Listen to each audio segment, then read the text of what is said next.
So, money ang kuan inyuhang output. So, simple crude for student ang first. So, pwede ka ka-type sa name. So,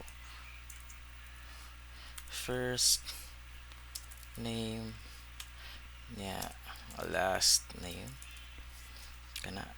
Tapos pwede type email. So, email at test.com, add. So, pwede nyo ma-add, ma-update. Kina update. And also, pwede nyo ma-delete. So, delete lang natin ng isa. Like that one.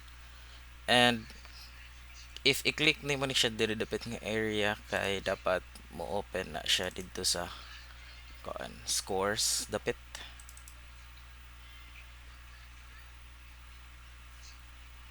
Kana. So, nanata sa scores. So, dapat mo gawas dire first, last name, score. Kung sa pangan sa imuhang student. Next, pwede ta ka-add og iyahang scores. So, pwede ta direct activity name. So, for example, prelim. Score niya.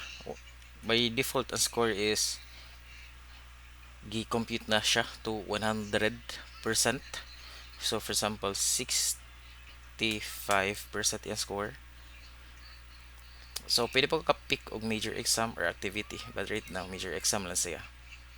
Then, add. So, dapat pakita ang pilay total ana niya and average niya. So, major exam na siya. So, 65 pa ang total major exam. So, add tag another major exam.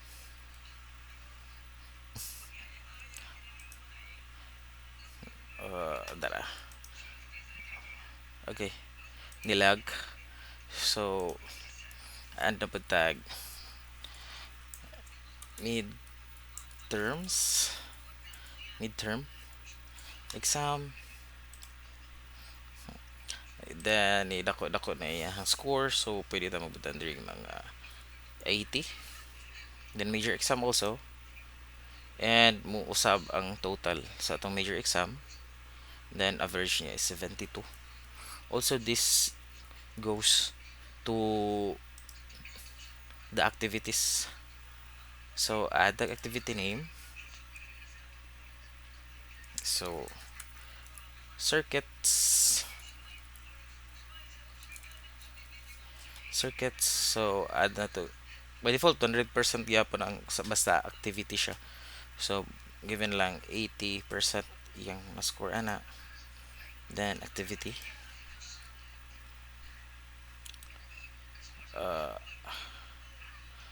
Na-change na to activity.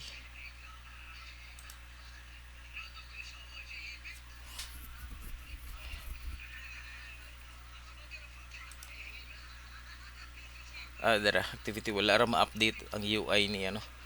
So, dito pa to i-fix. And then, nagana pa na siya. Kaya na total 80%, average is 80. So, mag-add pa tag another activity. Dugay pag-render.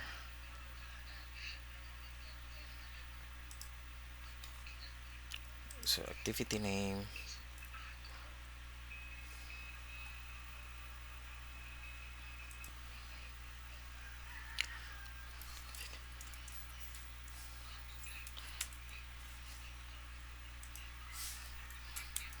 Logic.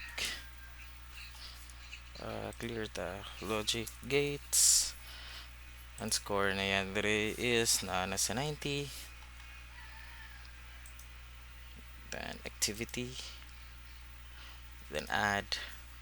Okay, so 170 na 85 ang iyang average. So, mawala na siya ang ano. And also on our Firestore, let's go to our Firestore. Firestore. Class tracker. Oh my god. Okay, back to homepage. Classroom tracker. I guess this was the last na akong gibuhat. So, Firestore database.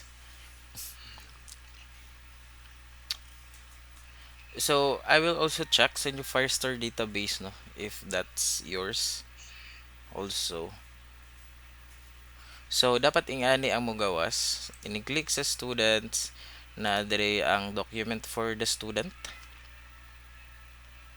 Na siya. And then, kung tanaw na to ang score. Na dire prelim, kana. Okay. So, dito tas pinaka-last. Dara si first last name. Tapos naa siya another collection na pod sa iyang scores. Then, naman to'y upat ka score dire, no?